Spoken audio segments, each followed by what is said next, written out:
नमस्कार, UP live देख रहे हैं आप। मैं आपके साथ आयुष पाल। यूपी लाइव में सबसे पहले बात सावन के दूसरे सोमवार को लेकर के प्रशासन की तैयारियों को लेकर।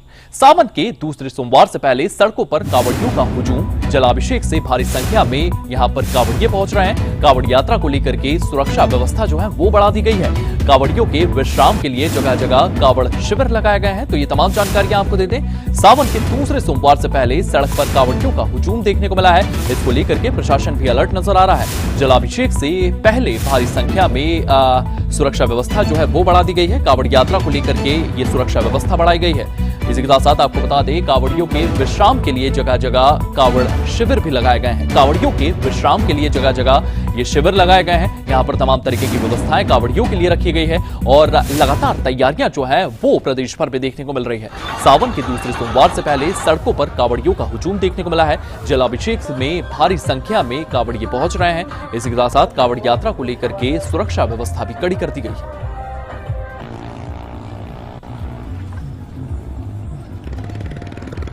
तो कांवड़ियों के विश्राम के लिए कांवड़ शिविर लगाए गए हैं और सुरक्षा व्यवस्था पुख्ता कर दी गई है। अब आपको संभल लिए चलते हैं। संभल में एक दर्दनाक सड़क हादसा देखने को मिला है। यहां पर ट्रैक्टर ट्रॉली की चपेट में कांवड़िये आए हैं। हादसे में एक की मौत हो गई है, 3 कांवड़िये घायल बताए जा रहे हैं। घायलों को इलाज के लिए अस्पताल में भर्ती कराया गया है। तो संभल से यह दर्दनाक हादसा सामने आया है, जहां पर ट्रैक्टर ट्रॉली की चपेट में कांवड़िये आए हैं। 3 कांवड़िये इसकी चपेट में आ गए, घायल हुए हैं। इन्हें अस्पताल में भर्ती कराया गया है, जहां पर इनका इलाज किया जा रहा है। संभल से ये खबर सामने आई है। आपको बता दें, संभल में ये दर्दनाक हादसा देखने को मिला है। यहाँ पर 3 कांवड़िये ट्रैक्टर ट्रॉली की चपेट में आ गए हैं और घायल हुए हैं। इसी के साथ साथ इन्हें इलाज के लिए अस्पताल में भर्ती कराया गया है। हादसे में एक की मौत हुई है, 3 कांवड़िये घायल बताए जा रहे हैं। तो आपको बता दें, घायलों को इलाज के लिए अस्पताल में भर्ती कराया गया।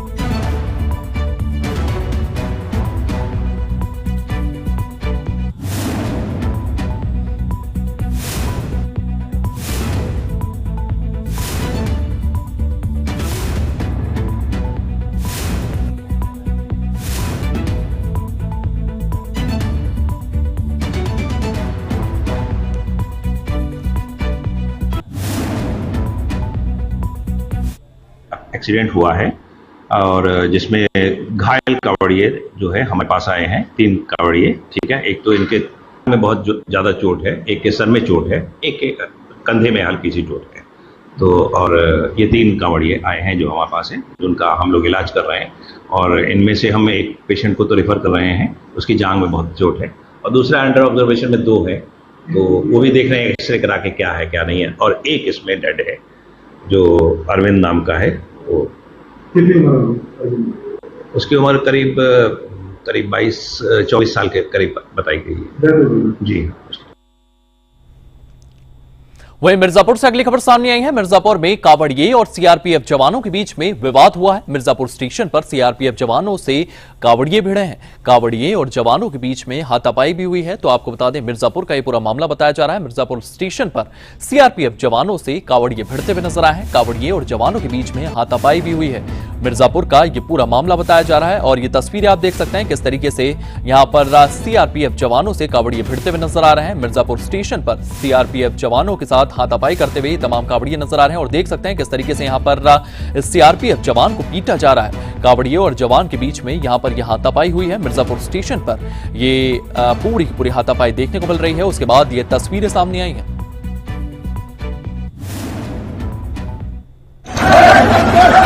मामला आज सुबह 9:30 से 9:45 के बीच का है। एक सीआरपीएफ के जवान थे जो अपनी ड्यूटी के लिए ब्रह्मपुत्रा मिल को पकड़ने के लिए आए थे। उन्हीं के साथ कुछ वर्दीधारी जो है लाल ड्रेस में लड़के थे, उनका आपस में विवाद हुआ है।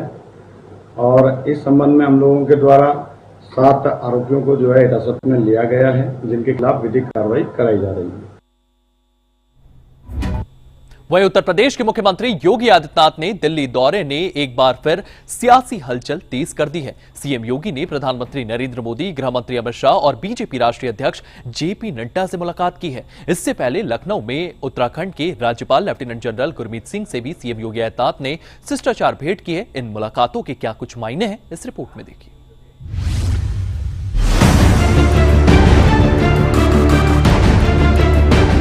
उत्तर प्रदेश के मुख्यमंत्री योगी आदित्यनाथ दिल्ली दौरे पर रहे। जहां उन्होंने प्रधानमंत्री नरेंद्र मोदी से उनके आवास पर मुलाकात की। ये मुलाकात करीब 1 घंटे तक चली, जिसमें उत्तर प्रदेश में विकास योजनाओं पर चर्चा हुई। सीएम दौरान बीजेपी राष्ट्रीय अध्यक्ष जेपी नड्डा और गृह मंत्री अमित शाह से भी आवास पर मुलाकात की। जानकारी के मुताबिक ये दौरा नीति आयोग की गवर्निंग काउंसिल बैठक में लिया गया था, लेकिन इसी के साथ ही बीजेपी संगठन में बदलाव, यूपी में मंत्रिमंडल विस्तार और आगामी उपचुनाव की रणनीति पर भी बात हुई। खासतौर पर जेवर इंटरनेशनल एयरपोर्ट के विकास कार्यों और संचालन को लेकर भी चर्चा की संभावना जताई जा रही है। इससे पहले लखनऊ में उत्तराखंड के राज्यपाल लेफ्टिनेंट जनरल गुरमीत से सीएम योगी ने उनके सरकारी आवास पर शिष्टाचार भेंट की। इस मुलाकात के दौरान उत्तराखंड और उत्तर प्रदेश के बीच सांस्कृतिक और पर्यटन सहयोग पर चर्चा की। सीएम योगी ने उत्तराखंड में कांवड़ यात्रा और अन्य धार्मिक आयोजनों में यूपी के श्रद्धालुओं की सुविधा के लिए सहयोग की बात रखी। इस मुलाकात में यूपी और उत्तराखंड के बीच आपसी समन्वय को और मजबूत करने पर जोर दिया गया। सीएम योगी आदित्यनाथ का दिल्ली दौरा और लखनऊ में उत्तराखंड के राज्यपाल से मुलाकात यूपी की सियासत और प्रशासनिक तैयारियों में एक नया अध्याय जोड़ता है। क्या ये मुलाकातें यूपी में बीजेपी की स्थिति को और मजबूत करेंगी? ये सवाल हर किसी के मन में है। ब्यूरो रिपोर्ट, सूर्या समाचार।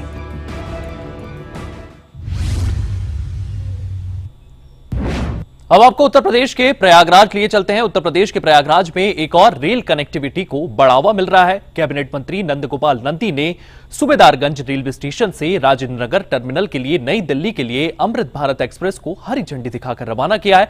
यह ट्रेन आम लोगों के लिए सस्ती और आरामदायक यात्रा का एक नया विकल्प लेकर आई है। इसको लेकर के क्या कुछ जानकारियां सामने आ रही है, क्या कुछ अपडेट सामने आ रहे हैं, इस रिपोर्ट में देखिए।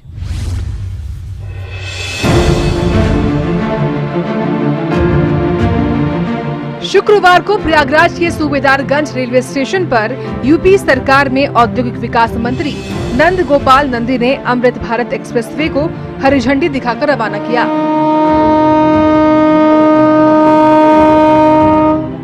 ये ट्रेन राजेंद्र नगर टर्मिनल पटना से नई दिल्ली के बीच चलेगी और इसका उद्घाटन रन 18 हुआ। ये ट्रेन 1005 किलोमीटर की दूरी 16 घंटे 25 मिनट में तय करेगी, जिसमें पटना, दानापुर, आरा, बक्सर, कानपुर और गाजियाबाद स्टेशन शामिल हैं। ये अमृत ट्रेन का शुभारंभ माननीय प्रधानमंत्री जी के द्वारा हुआ है। अभी हम हरी झंडी दिखा रहे थे तो पीछे बहुत सारे कुछ अधिकारीगण हैं, कुछ कर्मचारीगण हैं, कुछ जनमानस भी है। तो सभी लोग गाड़ी को देखकर कितना खुश हो रहे थे, ये हम लोग के लिए अच्छा हो गया। तो निश्चित रूप से भारतीय रेल ने नित नए आयाम को छुआ है। मेरी शुभकामनाएं हैं आदरणीय रेल मंत्री जी के प्रति। डीआरएम साहब बड़ी जिम्मेदारी से काम कर रहे हैं और पूरा आपके साथ आपकी पूरी टीम बहुत अच्छे से काम कर रही है। मैंने ऐसे ही हमने कहा कि 10 सेकंड के लिए आंख बंद करिए और पहले का रेलवे स्टेशन देखिए और आज का रेलवे स्टेशन। आज का रेलवे स्टेशन प्लेटफॉर्म देखकर ऐसा लगता है अपने घर का चबूतरा इससे ज्यादा साफ नहीं है। पहले से नाक दबाकर तब पटरी के किनारे लोग जाते थे।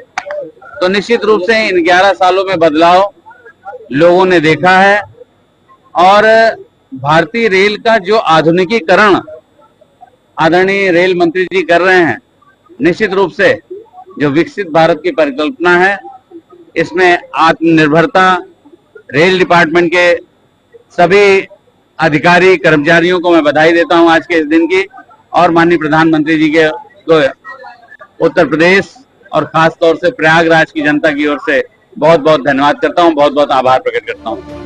अमृत भारत एक्सप्रेस एक नॉन एसी सुपरफास्ट ट्रेन है जिसे चेन्नई के इंटीग्रल कोच फैक्ट्री में बनाया गया है।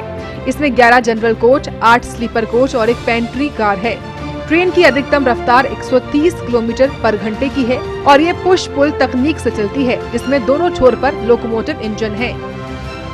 ये ट्रेन खास तौर पर उन यात्रियों के लिए डिजाइन की गई है जो लंबी दूरी की यात्रा सस्ते और आरामदायक तरीके से करना चाहते हैं। सूबेदारगंज स्टेशन को भी अमृत भारत स्टेशन योजना के तहत अपग्रेड किया जा रहा है, जिससे यात्रियों को बेहतर सुविधाएं मिलेंगी। अमृत भारत एक्सप्रेस का शुभारंभ प्रयागराज और बिहार के लोगों के लिए एक नई उम्मीद लेकर आया है।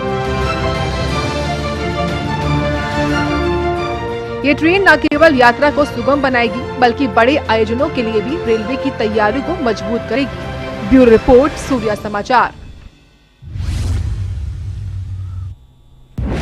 वहीं मौलाना छांगुर को लेकर के तमाम नए अपडेट सामने आ रहे हैं। मौलाना छांगुर के 2 अन्य साथी भी गिरफ्तार किए गए हैं। सबरोज और शाहबुद्दीन बलरामपुर से गिरफ्तार किए गए हैं। काफी समय से धर्मांतरण गतिविधियों में ये दोनों शामिल थे। ग्रामीण क्षेत्रों में धर्म परिवर्तन ये कराया करते थे। मामले में एटीएस से लेकर ईडी की जांच लगातार जारी है। तो आपको बता दें, मौलाना छांगुर के इन दोनों साथियों को भी गिरफ्तार किया गया है और लगातार एटीएस और पुलिस का शिकंजा मौलाना छांगुर पर पड़ते जा रहा है। सबरोज और शाहबुद्दीन को गिरफ्तार यहां से किया गया है। काफी समय से धर्मांतरण गतिविधियों में ये दोनों शामिल थे। आपको बता दें, ग्रामीण क्षेत्रों में धर्म परिवर्तन ये कराया करते थे। लगातार ईडी की जांच जारी है इस मामले को लेकर के। एटीएस भी इस मामले को लेकर के जांच करता हुआ नजर आ रहा है।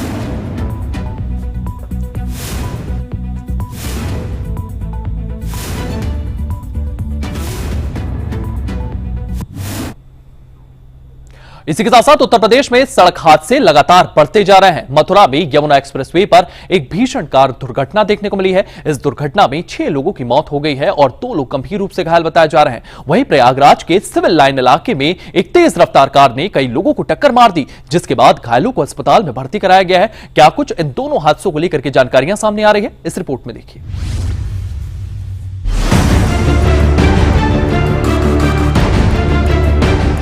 मथुरा के यमुना एक्सप्रेसवे पर एक दिल दहलाने वाला हादसा हुआ। बलदेव थाना क्षेत्र के माइलस्टोन 140 के पास दिल्ली से आगरा जा रही एक इको वैन की एक अज्ञात ट्रक से जोर हो गई। टक्कर इतनी भीषण थी कि वैन पूरी तरह चकनाचूर हो गई। इस हादसे में वैन में सवार 6 लोगों की मौके पर ही मौत हो गई, जबकि 2 महिलाएं गंभीर रूप से घायल हो गईं। घायलों को तुरंत जिला अस्पताल में भर्ती कराया गया, जहां उनकी हालत नाजुक बनी हुई है। पुलिस सीसीटीवी फुटेज की मदद से अज्ञात ट्रक की तलाश कर रही है। शवों को पोस्टमार्टम के लिए भेजा गया है।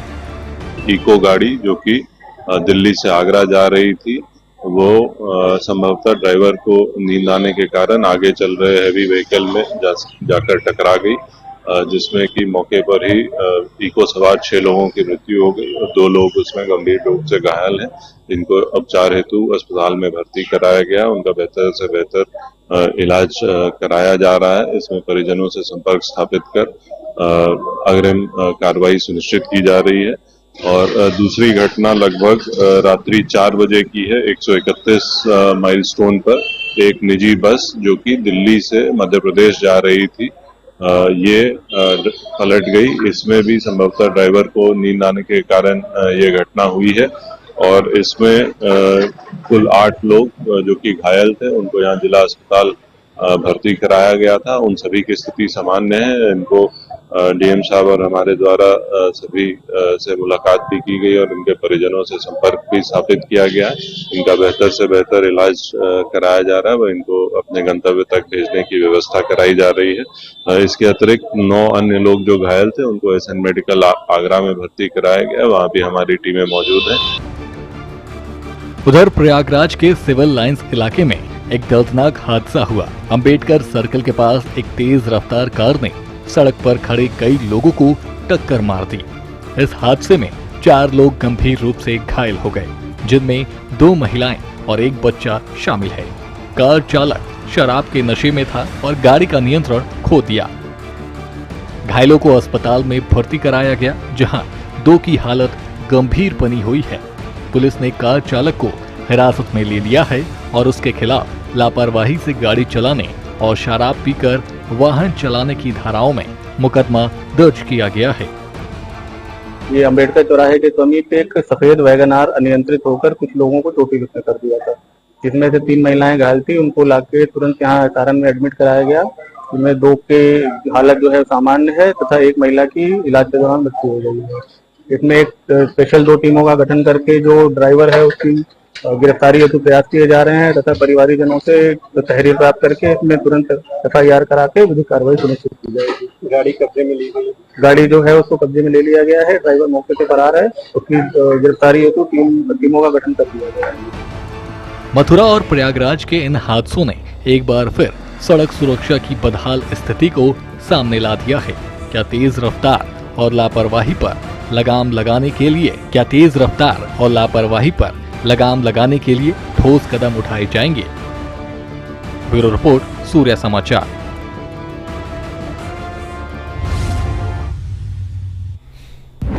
वहीं अब आपको लखनऊ लिए चलते हैं। लखनऊ में एक दिल दहला देने वाली घटना सामने आई है जिसने पूरे समाज को शर्मसार कर दिया है।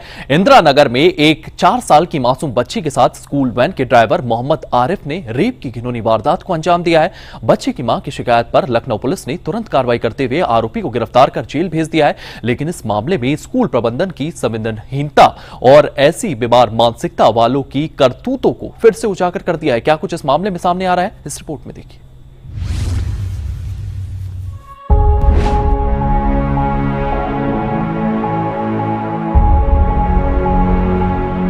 लखनऊ में एक दिल दहला देने वाली घटना ने पूरे समाज को झकझोर कर रख दिया है। ये घटना 14 जुलाई की है, जब इंदिरा नगर के एक प्रतिष्ठित स्कूल की वैन में 4 साल की मासूम बच्ची के साथ मोहम्मद आरिफ ने हैवानियत की सारी हदें पार कर दी। रोज की तरह जब बच्ची स्कूल से घर लौटी तो वो उदास और डरी हुई थी। माँ ने बच्ची को चुप कराने की कोशिश की और पूछा तो मासूम ने सहमते हुए अपनी साथ हुई पूरी घटना बता दी। बच्ची के परिजनों ने हिम्मत दिखाते हुए स्कूल प्रबंधक संदीप कुमार से शिकायत की, लेकिन प्रबंधक ने स्कूल की बदनामी का हवाला देकर मामले को दबाने की कोशिश की। जब परिवार ने इसका विरोध किया तो प्रबंधक ने उन्हें धमकाया। इसके बाद परिवार ने आरोपी ड्राइवर आरिफ से बात की, लेकिन वो भड़क गया और उसने बच्ची को गायब करने और परिवार को नुकसान पहुंचाने की धमकी दे डाली। हार ना मानते हुए परिवार ने इंदिरा नगर थाने में शिकायत दर्ज की है। पुलिस ने तुरंत कार्रवाई करते हुए शुक्रवार को ड्राइवर आरिफ को गिरफ्तार कर लिया। ये घटना सिर्फ एक बच्ची और उसके परिवार की पीड़ा नहीं है, बल्कि हमारे समाज की उस गंदी मानसिकता को बताती है जो मासूमों को अपनी हवस का शिकार बनाती है। एक 4 साल की बच्ची जो अभी दुनिया को ठीक से समझ भी नहीं पाई, उसे इस तरह की क्रूरता का सामना करना पड़ा। और उससे भी ज्यादा शर्मनाक है स्कूल प्रबंधन का रवैया, जो अपनी बदनामी बचाने के लिए इतने गंभीर मामले को दबाने की कोशिश करता रहा। ये दिनांक 17 जुलाई 2025 को थाना इंदिरा नगर में एक वादिनी द्वारा ये सूचना दी गई कि उनकी 4 वर्षीय बेटी एक स्कूल में पढ़ती है और जिस वैन के थ्रू वो स्कूल पे जाती है उस वैन चालक मोहम्मद आरिफ द्वारा उनकी लड़की के साथ गलत कृत्य किया गया है। ये सूचना ही थाना इंदिरा नगर में 100 संगत धाराओं में अभियोग पंजीकृत किया और घटना का अनावरण करने के लिए 2 टीमें लगाई गई। इन टीमों द्वारा तत्काल प्रभाव से मोहम्मद आरिफ जो वैन चालक था उसको गिरफ्तार कर लिया है। इसमें वादिनी का यह भी कहना है कि ये कृत्य सामने आने पर उन्होंने स्कूल प्रबंधक पे भी शिकायत करी थी, लेकिन कोई कार्रवाई नहीं हुई थी। इन पहलुओं की आगे जांच करी जा रही है, अग्रिम कार्रवाई प्रचलित है। ये सिर्फ एक हादसा नहीं बल्कि हमारे सिस्टम और समाज की नाकामी का सबूत है। स्कूल जो बच्चों के लिए सबसे सुरक्षित जगह होनी चाहिए, वहाँ भी अगर मासूम बच्चियाँ सुरक्षित नहीं तो हम किस मुंह से प्रगति की बात करते हैं। ऐसी बीमार मानसिकता वाले लोग ना तो समाज का हिस्सा बनने लायक हैं, ना ही उन्हें कोई माफी मिलनी चाहिए। स्कूल प्रबंधन की संवेदनहीनता भी उतनी ही निंदनीय है जितना उस ड्राइवर का अपराध।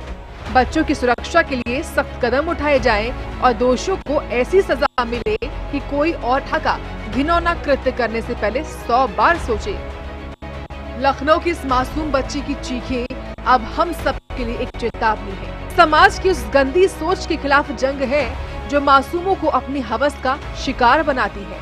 हमारी बच्चियां हमारा भविष्य हैं और उनकी सुरक्षा हमारी जिम्मेदारी है। क्या हम अपने बच्चों को सुरक्षित भविष्य दे पाएंगे? ये सवाल हर किसी के सामने है। ब्यूरो रिपोर्ट, सूर्या समाचार। वहीं हापुड़ से अगली खबर सामने आई है। थाना हापुड़ देहात पुलिस की पशु चोरी गिरोह से मुठभेड़ हुई है। जवाबी फायरिंग में एक बदमाश घायल बताया जा रहा है। 2 बदमाश गिरफ्तार किए गए हैं। अवैध तमंचा, कारतूस, एक छोटे हाथी वाहन बरामद किया गया है। इसके साथ कई बदमाश अंधेरे का फायदा उठाकर मौके से फरार हो गए हैं। तलाश लगातार जारी है। कॉम्बिंग ऑपरेशन में घायल बदमाशों को उपचार के लिए अस्पताल भेजा गया है। तो ये तमाम जानकारियां सामने आ रही है। थाना हापुड़ देहात पुलिस की पशु तस्करों से मुठभेड़ देखने को मिली है। हापुड़ देहात पुलिस द्वारा मंसूरपुर पर चेकिंग की जा रही थी। चेकिंग के दौरान एक छोटे हाथी को रोकने का इशारा किया। छोटा हाथी ना रुकते हुए अपनी स्पीड को और बढ़ा दिया, तो पुलिस के द्वारा सबके दायरे में आने पर उसका पीछा किया गया। तो गोंदी कट पर उसमें से निकलकर कुछ लोग भागने लगे और पुलिस पर फायरिंग की। आत्मरक्षा में पुलिस ने फायरिंग की तो एक आदमी के पैर में गोली लगी है और एक आदमी पकड़ा गया है और कुछ आदमी फरार हो गए हैं मौके से। ये जो पकड़ा गया जिसके पैर में गोली लगी है उसका नाम मोहसिन और दूसरा व्यक्ति उसका नाम जुबेर है। प्राथमिक उपचार के लिए इन लोगों को हॉस्पिटल भेजा गया है। साइंटिफिक एविडेंस कलेक्ट करने के लिए एफएसएल टीम को भी बुलाया गया है और प्रारंभिक पूछताछ जब इनसे की गई तो ये लोग हापुड़ में भैंस चोरी करते थे और उसको कटान करने के बाद में मार्केट में बिक दिया करते थे। मौके से एक छोटा हाथी, उसमें एक भैंस और इनके पास से 315 बोर का तमंचा और एक जिंदा कारतूस, एक फूका कारतूस भी बरामद हुआ है और आगे की विधिक कार्रवाई भी सुनिश्चित की जा रही है। चलिए फिलहाल यूपी लाइव में इतना ही। आप बने रहिए सूर्या समाचार के साथ।